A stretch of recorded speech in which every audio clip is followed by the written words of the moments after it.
Welcome on back to the channel, everybody. I'm Kiki. Today we're going to talk a little bit about headaches and migraines. So for me, we don't know if it was specifically the Lyme that triggered all of this, if it's something completely different, if completely unrelated. We're really not too terribly sure. Growing up, I did get a good amount of headaches, the occasional migraine, but I touched on it a little bit in the first video I did. It was the summer of 2009. It was kind of our basic day at the lake. My family spent a lot of time at the lake because it's Arizona. It was hot. There's really nothing better to do in the summer than go and play in the water. So I mean, it was a couple hours away from my parents' house, so we would go and we'd stay up there. They ended up getting a nice, cozy little tiny houseboat for real cheap. We spent the day playing on the water. We were swimming all day, and I mean, me being tired because now I'm finding out it was because of the Lyme.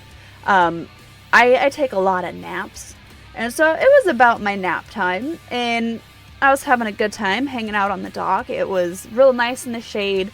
I laid down. I think, if I'm not mistaken, I laid down kind of face first onto the dock, which I take naps that way often. It's only now growing up that I'm trying to get away from sleeping on my stomach, but I did sleep on my stomach pretty much every time I slept, whether it was nap time or bedtime. I woke up with a headache. I didn't nap for very long. It was maybe like half an hour, 45 minutes. I woke up with a headache, and it has never gone away. I wake up with this headache every single day, and I go to sleep with it every single day. Since 2009, this headache has not gone away.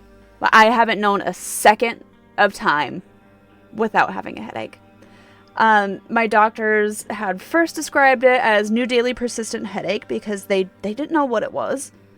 So they didn't know how to treat it. I took so much ibuprofen and like Tylenol and aspirin that it really doesn't do much for me anymore for anything. It really never helped completely to begin with. It took the edge off for a while, and then it stopped working. So we didn't really know what that was. The migraines started to get worse and worse and worse and worse. And especially these past couple of years, I'd say probably the past 10 years, my migraines have gotten pretty bad. I have it used to be like 25 migraine days a month. So they didn't know what to do for it. I started getting, I got a couple of the nerve blockers in the side of my head for, what is it, the occipital nerve? I don't even know how to pronounce it, if I'm being honest. I got a couple of nerve blockers for that, and it didn't do anything. It kind of made my scalp numb, but it didn't do anything for the pain. So I was like, well, where do you go from here? They started saying, now I'm realizing I've seen a couple of different neurologists, and they're like, yeah, you've got chronic migraines. So what recently I've been doing, for probably the past 6 years, I've been getting Botox. So I get all in my eyebrows and the middle of my forehead, sometimes up in my hairline. It's, I believe, 6 shots here, 6 here, 6 here, going down both sides of my neck, and then down my shoulders. It's a lot. It's a lot of injection. It's not fun, but it does make a pretty good difference. So a lot of people are terrified of Botox. I absolutely was terrified. I was seeing a fairly small neurologist in upstate New York, and he convinced me finally that I need to try it, and I really do see a massive difference. It really helps. But Botox is a neurotoxin, so of course you're terrified of putting a neurotoxin in your head. And a lot of people are like, oh, you're too young to get Botox. It's not for wrinkles, but you can see I can't scrunch my eyebrows together, and I'm slowly getting towards the end. I think I have a couple weeks left on it. You go every 12 weeks and get it done. So I can kind of move my eyebrows so you can tell I'm slowly getting to that point where it's time to get it redone. So I mean, it's got a funny side to it as well. And I know that's why when I smile real big, sometimes I get weird wrinkles in the corners of my eyes because my forehead doesn't move. But it honestly really does help. And on top of that, I also get Emgality shots once a month. So it's a subcutaneous injection you give yourself. You can either do it in the thighs, the stomach, or the back of your arms, or I think your butt. That all scares me, so I do it in my thighs. Again, it's really scary at first. You get your kind of, they call it a load out or a load up dose, so where you have to do 2 at one time at like the very first time you do it. And that was absolutely terrifying. My husband does not do well with needles, but he was absolutely a saint, and he did the first one for me because I was so scared I couldn't do it. I was like, I need help. I need help now, please. So he did it, and I sucked it up, and I did the second one. And at this point, I think it's been 2.5 years that I've been doing the Emgality, so I can do it, no problem. But there was a point in time where I was like, you gotta do something. So we would very loudly sing Ice Nine Kills. He'd pinch my cheeks, kind of just to do anything to get me distracted so I could push that button. Because I wanted to be able to do it myself. I didn't want to have him keep doing it because he's absolutely terrified of needles. He does not like it. But I do okay with it now. For me, I got fairly lucky that I don't end up throwing up. I mean, it is excruciating. There's points where I do just have to go and lay down because I don't know what else to do. I've got a nice little, it's kind of like a beanie with a bunch of different little ice packs in it, and that really does seem to help. I know I had kind of talked about this a little bit with my POTS video last time, but these are like, here we go, focus. These are little lime salt candies that I get from Arizona, and that, it kind of takes the edge off a little bit. Not much, but it does a little bit. A lot of people, they will end up getting really nauseous and they'll end up throwing up. I do have a little bit, I'll have sensitivity to light and sound and odors and everything. It's not horrible. It definitely isn't as bad as it could be, I guess, but it's not fun. A lot of people will also, you'll see auras, or you'll see like, kind of flashing weird light kind of things, or some sort of dark spots. I don't get that. So I really, the only kind of, heads up that I'm gonna get it is my scalp will tingle sometimes, but it just comes out of nowhere a lot of the time. I've tried a lot of different things like beta blockers and lots of different medications, and those really don't work. I've found Nurtec seems to help a lot. It's a little tablet that you put under your tongue and dissolve.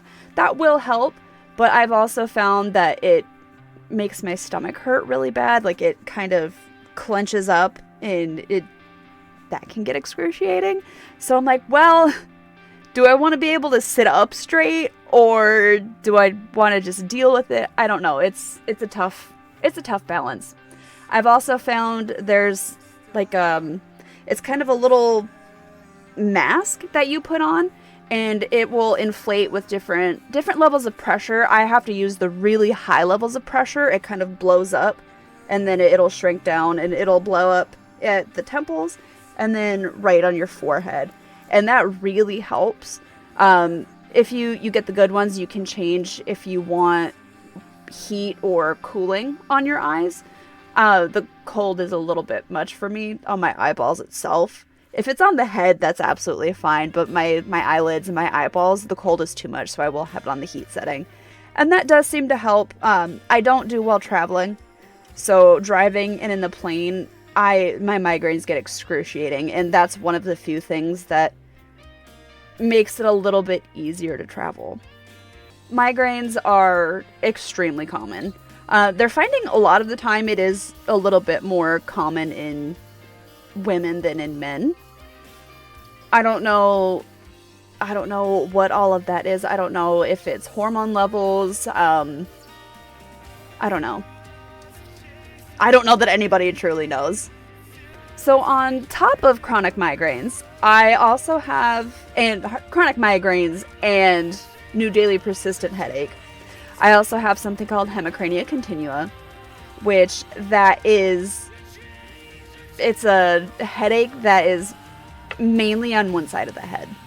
So not only is it just on one side of the head, but the pain has to last for at least 3 months, which again, every day since 2009, I do my daily persistent headache is pretty much just here, but I do get real sharp right in the side. It's usually my right side. Real sharp stabbing pains. It feels like I'm getting an ice pick. It's really strange.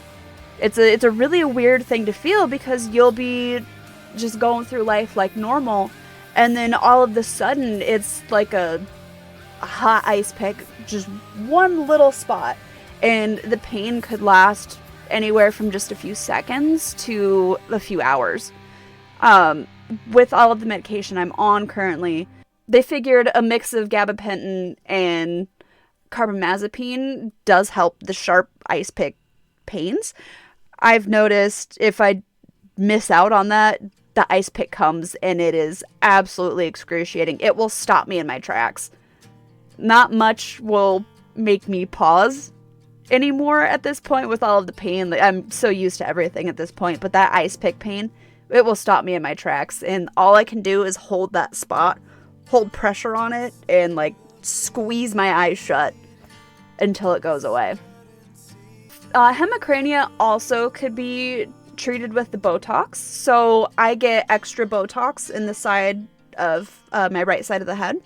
They load me up on this side. Whatever is left over from their normal injection, you do end up with a little bit left over. And whatever's left over, they'll go ahead and put in the right side of my head. You could also get different things. Like, I took topiramate for a while, and it wasn't worth it. It's one of those things, it makes you feel high. It doesn't help the pain as much as it should have. And it wasn't worth it to me.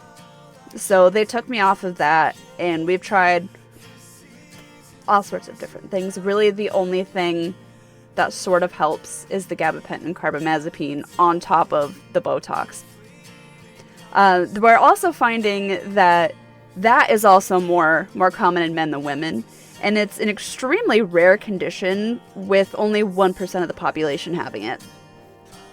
Lucky me.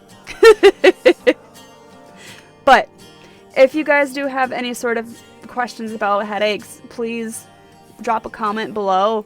Or if you don't want to be public about it, please feel free to send me an email, and I'll help you through whatever I can. Whatever knowledge I have, I can try and pass on to you to go and find the right specialist or to ask the right questions to your doctor. Because it did take me a lot of years to figure out what the Hemicrania Continua was. I didn't get diagnosed with it officially until about 6 years ago. And I've had all of these issues since 2009. So if I can help you figure out if this is something you need to talk to your doctor about, I am more than happy to. But thank you guys so much for following me along on this health journey. And like I said before, if I can help just one person, that's what this whole thing is about for me. I'm not out here trying to be like, oh, I'm so sick, please take pity on me. No, me describing everything that is going on is to help one person. And if it helps many, that's even better. But thank you guys so much for everything. I hope to see you next time. I hate that we have to have these talks, but I think it's very important to help the community, you know. But we'll see you next time for our next talk about health.